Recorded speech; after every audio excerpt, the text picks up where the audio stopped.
Pay scale এই একটি শব্দেই আজ হাজার হাজার সরকারি কর্মচারী আর শিক্ষকের ভরসা, ক্ষোভ আর অপেক্ষা আটকে আছে।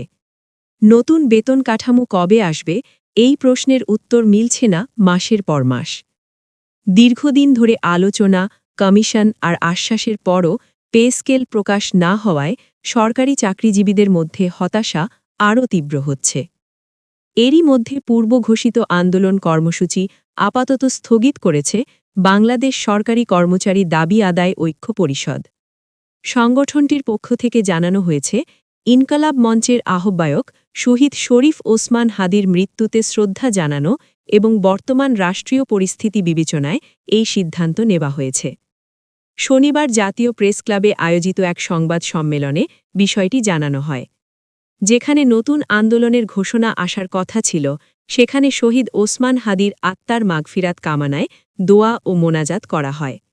নেতারা স্পষ্ট করে বলেন, আগামী ৩১ ডিসেম্বরের মধ্যেই বৈষম্যহীন নবম পে স্কেলের সুপারিশ সহ গেজেট প্রকাশ করতে হবে। তারা আরও সতর্ক করে জানান, ১ জানুয়ারির মধ্যে যদি পে স্কেল বাস্তবায়নে সরকারের পক্ষ থেকে দৃশ্যমান কোনো উদ্যোগ না দেখা যায়, তাহলে আরও কঠোর কর্মসূচিতে যাওয়ার সিদ্ধান্ত নেওয়া হবে।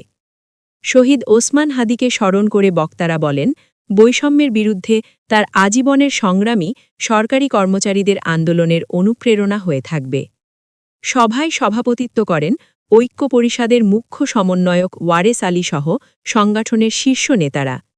পে স্কেল নিয়ে এই অনিশ্চয়তা কোথায় গিয়ে দাঁড়ায়, সেদিকেই এখন তাকিয়ে দেশজুড়ে সরকারি কর্মচারীরা।